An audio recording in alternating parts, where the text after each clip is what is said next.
Good morning, community. Jill here with North Texas Vegetable Gardening, Canning Recipes, a little bit of everything. If you're new to our channel, please go hit that subscribe button and that like button. We'd love to have you as part of our community. We have a great, praying, wonderful community. We'd love to have you. Things are just exploding here at the farm. So today is May the 3rd. I think that we're ahead of where we have been in the past, and I attribute it to the cooler temperatures, especially this week. We hadn't had a lot of sun. It's been cloudy. You guys know that it's been a treacherous week for severe weather all through the Midwest, even here through Texas. There were some tornadoes in Texas yesterday. So we've been overcast and kind of humid at night, maybe 65, 70 degrees. So these plants are really loving it and they're taking off. So I want to show you what all is going on here at the farm. First, these are my tomatoes in the little high tunnel.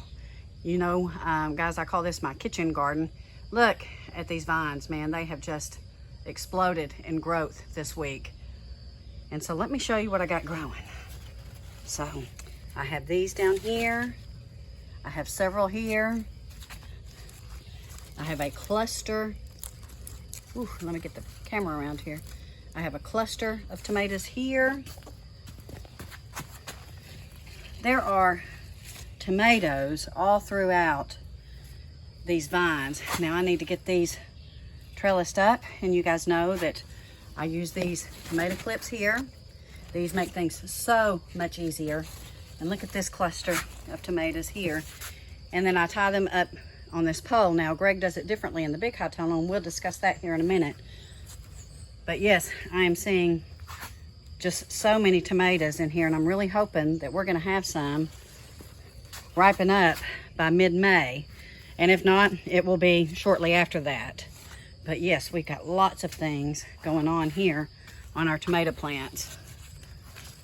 I can't be more pleased. This is the little lemon pear, and I don't remember what that one is. The way the clusters are, it kind of looks like a Rutgers, but I don't think it is. I don't remember, but I'll know when it starts to come in. I think this is an Amish paste. And I believe this is the pineapple one. And then I've got more Amish paste over there and coming in here. So the vines are really liking these cooler temps. They're luscious, they are green, and honestly, we've not seen leaves this big on our tomatoes in years. Well, just to give you an idea, that's one leaf, and there's my hand. Although I really don't have a lot of luck growing eggplant, I sure am this year. So this is a couple of eggplants. I put them in the ground, or I put them in the tub just to see what I could do. Guys, I rarely have any luck with eggplant, and I'm hoping that I do this year. And then here's some of our horseradish.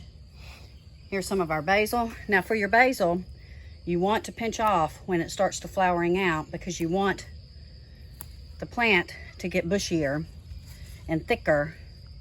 So be sure and pinch off those flowers that you see coming up on your basils and your herbs, because we want these to get much bigger. Even your opal basil, be sure and pinch these things off to make your herbs bush out a little bit better. So I've been doing that with this plant, and you can see it was just one long plant, and it's starting to fill out a little bit. So it's very important that you do that, otherwise you'll just have one long stem that'll start to bolt just like these. You want to do the same on your holy basils, your Thai basils. This is my Thai basil. So I did this just the other day, and you can see it's still trying to seed out. And I've been doing on this one, and you can see it's gotten filled out. These I planted after. And this one too.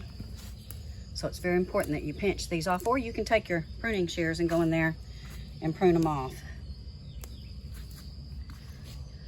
But yeah, they're liking where they're at.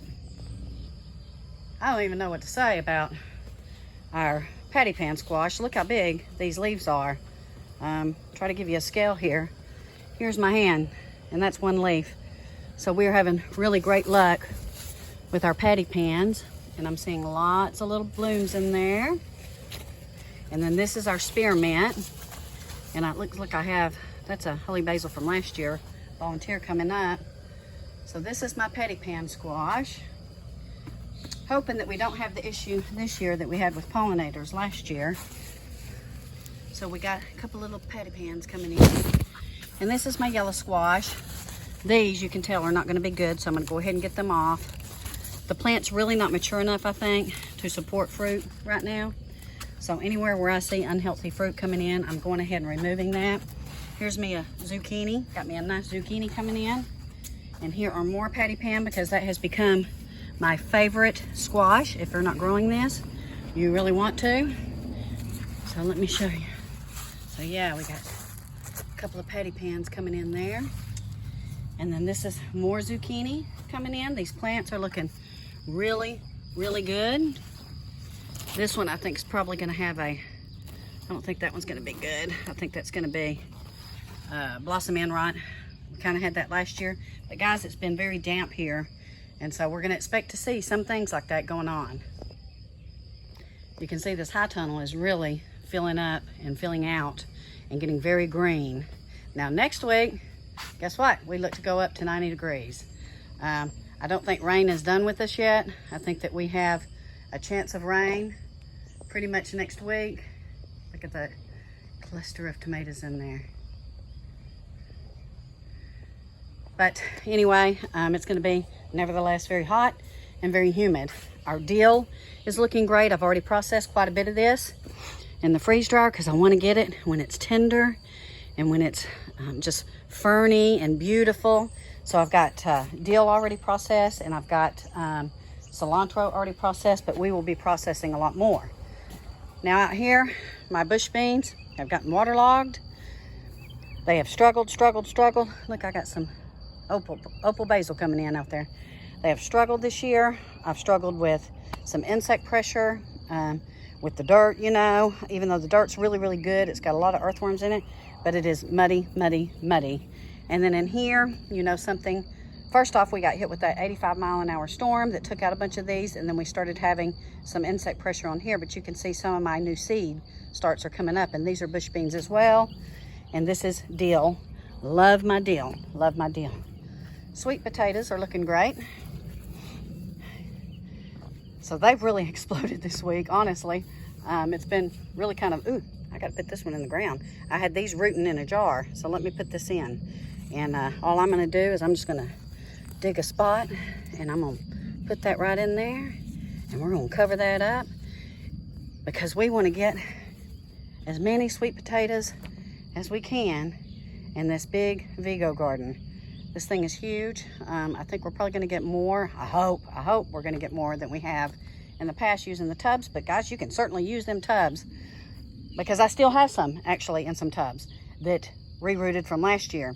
And so we've got them in here too. And if you're wondering what's planted around them, those are bush beans, because bush beans are really good companion plants for your sweet potatoes because they will come to fruition long before your sweet potatoes will. And it's really unbelievable how much my kale and my chard and my mustard greens have grown and this week with the cooler temps. And I do have some basil in here too with it. Basil is really good to help fend off bug damage naturally on many of your plants. Be sure and research companion planting because basil is excellent in between your tomato plants. Look at those mustard greens. Are those not gorgeous? We love our mustard greens. And if you got seed from us, I hope yours are looking just as good. And this is the marshmallow plant. This one is doing fantastic out here. It's liking its space. And this is my chamomile. So we are growing lots of medicinals this year.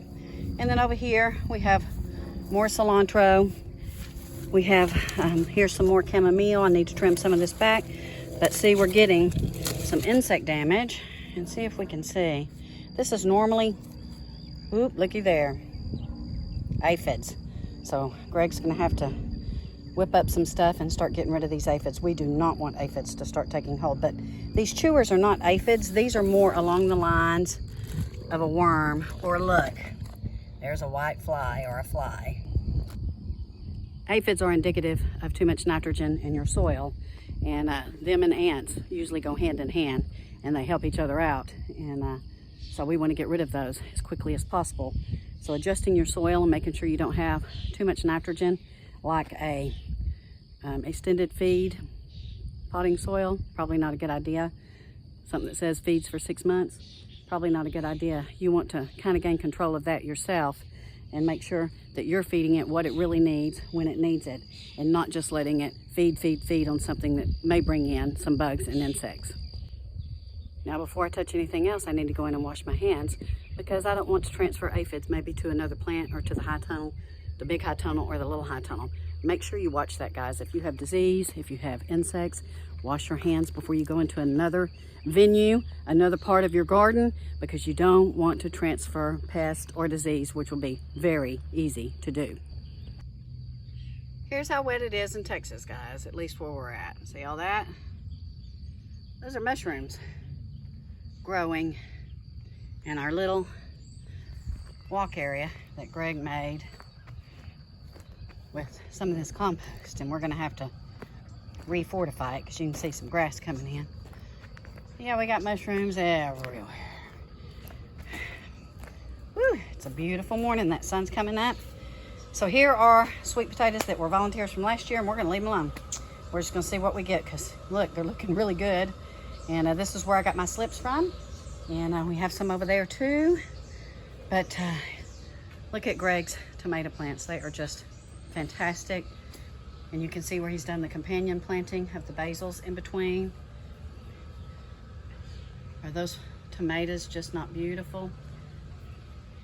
And then we have feverfew here. It's another one of our medicinal herbs. And he's gone in with some of our extra basil plants that we had left over, and he's put them all around. So both high tunnels smell quite delicious. And then we have some cilantro, and looky here, it's already trying to bolt out. So we want to cut that off because we want to try to get as much cilantro as we can freeze-dried because we love cilantro. It's great for our Tex-Mex dishes. And then these are some other tomatoes that Greg put in the ground. So all throughout here, we have loads of tomatoes. He's going to get in there and he's going to do his feeding today and probably a little bit of pruning. But yeah, things are looking good tomato-wise. Another companion planting method is putting basils between my okra plants. And you can see I've got okra coming up, and then Greg has put the regular Italian basil in between all of our okra plants. We have some of these carrots that I don't want to pull yet because I pull them as I need them. They will last quite a while in the fridge if you keep them damp and put them in a sealed bag. But I'm hanging on to these as long as I can, but they are eventually going to have to come up. And my purple onions, guys, are starting to break, and it just makes me so sad that I didn't do so well on my onions this year.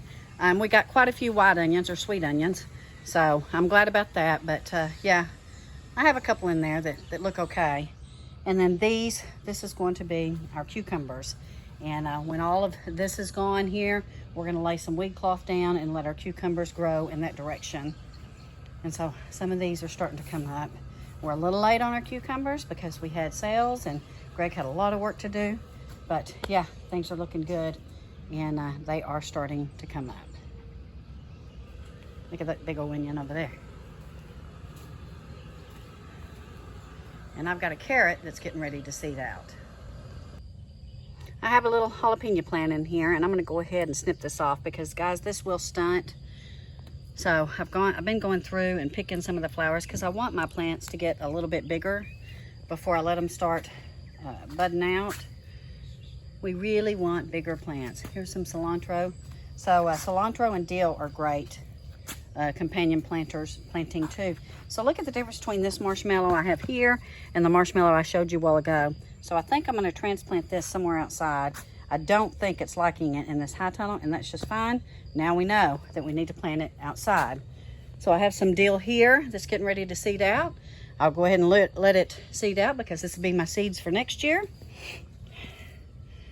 Oh man, it just looks really, really fantastic. Everything looks really good, and I just feel so blessed. I need to find out what this insect pressure is here on my tomatoes, because we don't want any. Yeah, something's getting them, and it's a chewer. So, and there's little droppings. To me, it's either some sort of caterpillar or quite possibly a grasshopper, which I hope. I don't think I've seen any grasshoppers in here. But yeah, we got some chewers, and Greg's gonna have to come up with his concoction. So when you see plants like this coming up at the base of your tomatoes, especially indeterminate variety, you want to go ahead and snip those off, because you don't want them taken away from the rest of your plant. And they will. They'll suck the life right out of them, and then you'll have all these crazy vines. Oh yeah, we need to find out what this is. Now this looks like thrips. So, don't really want to touch any more of my plants right now since I touched that. So, yeah, looks like we're getting some thrips in here, so we're going to have to address that today. So this moist damp air, guys, will cause disease and insect damage to start coming in, because your plants really need some really good sunlight, photosynthesis, to help fight off your insect damage. And that's one of the reasons why Greg doesn't like to put shade cloth on these high tunnels, because sometimes it can increase your insect pressure on your plants depending on what type of insects you have. Oh, it's a beautiful morning. That's the sky to the north of us. And that's the sky to the southeast of us. So we're hoping that we do get some sun today. We really need some sunshine, guys, for our gardens. Look at there. Thank you for watching and joining me with my walkthrough this morning in our gardens. We love each and every one of you, and I have a special video coming up, so stay tuned. It's something that I got to help me around the farm, so I really want to share it with you. I'm just trying to put it together, guys, because I want to give you a really good show of it. Anyway, we love you. Happy Friday. We will see you sometime this weekend. Stay tuned to the weather. Stay vigilant. And world's going crazy, but we're going to keep on going in the right direction. Take care. God bless. See you soon.